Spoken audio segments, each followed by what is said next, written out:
Romance Magazine, Episode 1, in the Defendants Antechamber. In the first of 8 escapades, Ryunosuke finds 2 troubling witnesses from his earlier trial having a battle of words in the Defendants Antechamber, leading to a real tongue-lashing. 22nd of November, 3:08 p.m. Supreme Court of Judicature, Defendants Antechamber 5. Just look at my priceless treasure now. Myself, I have scrubbed and scrubbed. But the repellent odor of meat will never be repelled from its resplendent surface again. But you have it back in your possession, at least. You should be grateful, old man. How dare you? Excuse me, but I'd just like to get at the Zabuton cushion there if I could. Oh. Rest assured, you miserable military malefactor. This is not over. Incarceration awaits those who would defraud a senior citizen for his priceless treasures. Watch your tongue, old man. Mark my words, I won't.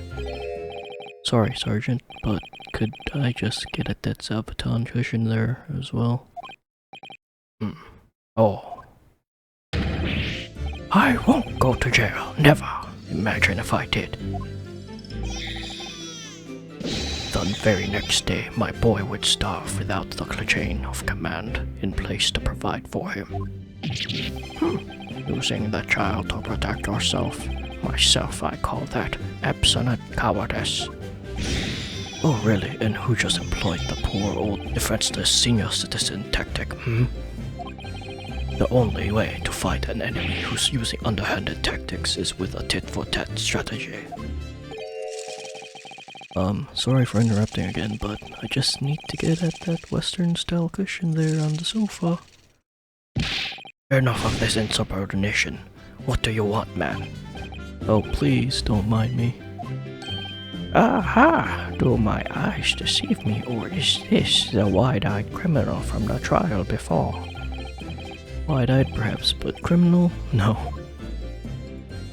What is this unhealthy fascination you exhibit with the seating arrangements of others, Why were you peering under the cushions of his upholstered seat? Oh, well, the thing is... Any luck? Did you find it? No, sadly not. I don't think it's here, Kazuma. You really are a liability, Ryunosuke. Report! At once! Have you lost something? Is that it? Yes. We were just on our way to the party to celebrate my friend's victory here, when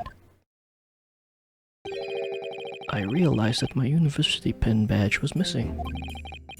A university pin badge, you say? Yes, from my collar here, you see? Affirmative! Uniforms must be kept in prime condition at all times. A missing badge is unacceptable. I thought if I looked around it would probably turn up somewhere. Like the old tale of the Koban coin and the stake. A parable of which I am acutely aware. But I've exhausted my search now, really. The only logical conclusion is that someone must have stolen it. Don't look at me! I do not find any old metal objects irresistible, you know. Imagine what will happen if little Trooper Ido here swallowed something like that. I'm afraid we'll have to give up, Ryunosuke. Still, if you tell the office your student number, they should be able to issue you with a new one.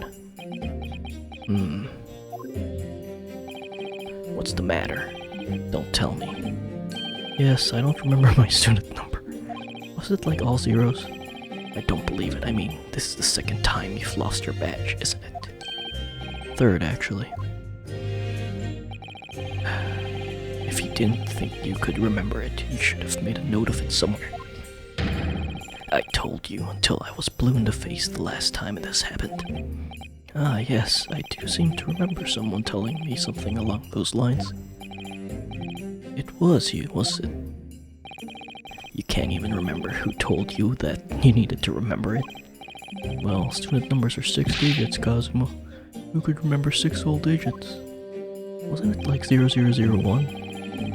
Yume isn't exactly a long-established university. You know, all lower numbers are still rather low. In fact, they only use the last 3 digits. Well, that might help, I suppose. That might help. Ryunosuke, it's only 3 digits you need to remember. Just 3. Sorry, my brain is such a disappointment. Yes, well, anyway, young man, myself, I was greatly impressed with you in your courtroom today. Oh, you mean me? No. A lawyer already before you even graduated, and such a loyal friend to this one. This one? What's that supposed to mean? Oh no, I still have much to learn. In fact, that was brought home to me in no uncertain terms only last year. My Achilles heel was spectacularly exposed by my best friend here. Indeed. What? By me? This is the first I've heard about it. Yes, by Ryunosuke Naruhodo. Can't have forgotten already, surely. It was last summer, at the speech contest. The speech contest? Oh, that. What? Contestants had to take to the stage and deliver a public address on any subject they chose. We were competing to give the most compelling and powerful speech. And yours was great. I made a huge impression on the audience. Obviously, since I was a budding student of law, I was determined to win. Sure enough, one by one, my opposition fell. When I reached the final at last, I came up against you. Yes, so you did.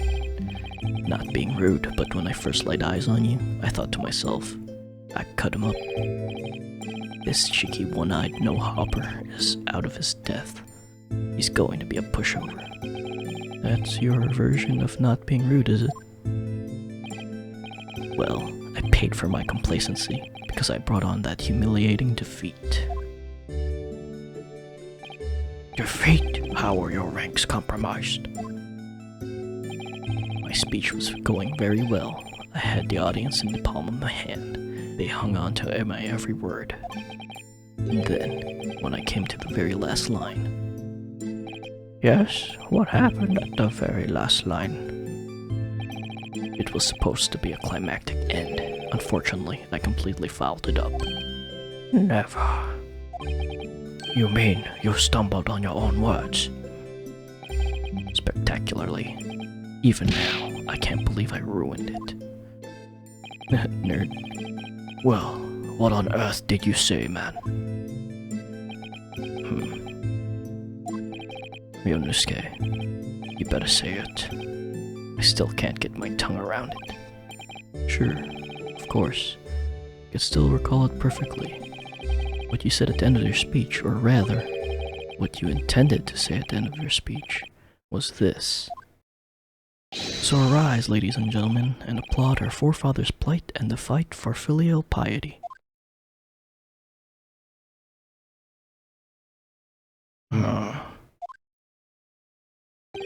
And what went wrong? What indeed, myself? I see no problem with the pronunciation of these paltry words. In that case, old man, I invite you to say it for yourself. Very well, then, I shall. Ahem, ahem. So, arise, ladies and gentlemen, and applaud our forefathers' plight and the fight for filial... It is impossible! The arise, ladies and gentlemen part I delivered perfectly. But the next part had me floundering for a whole 5 minutes. About the same for me. By the end of it, I was on my knees in front of the podium, a blabbering mess. That's when the audience started to heckle you. Arise, arise, they were shouting. Hell on earth. But then, of course, this man went on and delivered his word-perfect speech with a perfect ending. How did it go again? Let me see. So, my dear fellows, the message is simple. Treat your father and mother with respect. Something like that? I mean, talk about stating the obvious. But the fact is, I lost to that speech. Tongue-tied is the only way to describe it. Well, it is quite tricky to say, I agree. That fight for filial piety, especially. And ever since that day, I've had this questioning whirling around my head. Why did our forefathers choose such an awkward phrase? Was it to mock their children? I mean, it should never have been called filial piety in the first place. At least you're going to Great Britain soon. It might not come up much there. And it didn't. Well, anyway, having lost to the accursed contest, I came after you to ask you a question. How is it that you never trip up your words? I inquired. And you just gave me a broad smile and said, editing. Speaking fast is my hobby. I mean, really? What kind of hobby is that? You think you could take your hand off your sword? Besides, it's just a way to pass the time. After that, you started talking to me, 10 to the dozen, like you were obsessed almost. Honestly, you can't imagine the shock I suffered that day. You really can't. You're right, I really can't. Speaking fast is just the sort of hobby I'd expect a civilian like you to waste his time on. Well, you have to practice, of course. There are some simple things to start with. Like this famous one, for example. Swift samurai sword swipe silently sideways. That was easy. Ah, yes, even a decrepit tongue in an ailing frame such as mine can find its way around that one. I've no doubt, it's just a bit of fun, really. I can't imagine anyone would struggle to say it. Isn't that right, Kazuma?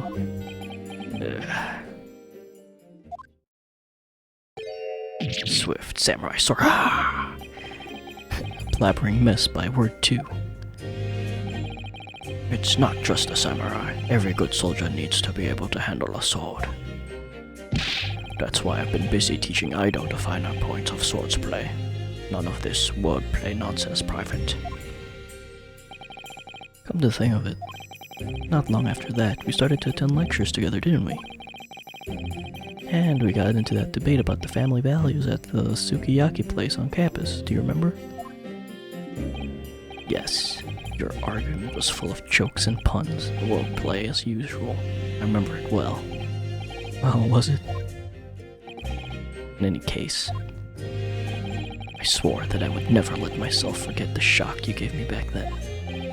As a symbol of how seriously I took that oath, I decided to wear this, my red Hachimaki headband. Oh, that's the reason?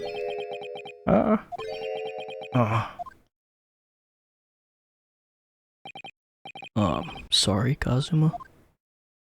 Yes. You've lost me there. I'm afraid I don't see the link. What does your red headband have to do with your oath? Because it will always remind me of that smug look on your face as you uttered those tantalizing words. What words? You mean another tongue twister? Practiced and practiced until my tongue bled, but in the end I mastered it. Mastered what? Well, I think it's time you heard this, actually. Listen carefully now. Stos pavilami vani minogami. Here goes. Red headband, lead headband, dead headband. There. Word perfect. See?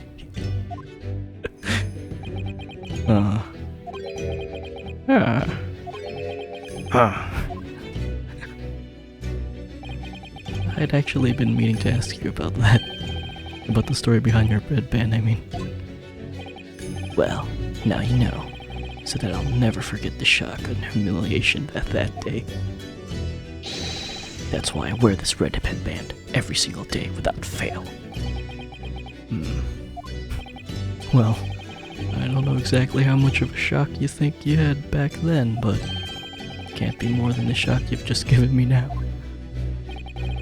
What do you mean? Well, I'm sorry to have to tell you, but the tongue twister I said didn't go the way you seem to have remembered it. Huh? As just as famous as Swift Samurai Sword, so I can't believe you don't know it, really.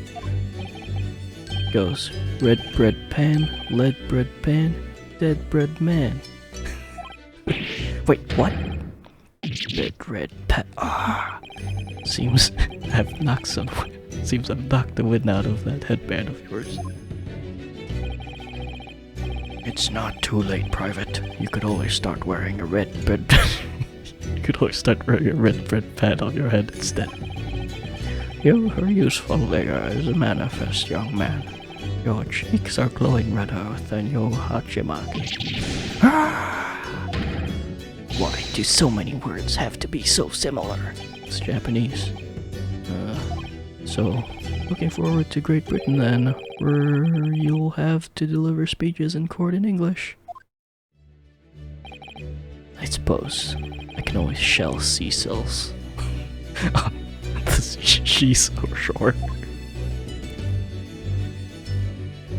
That was funnier than I was expecting.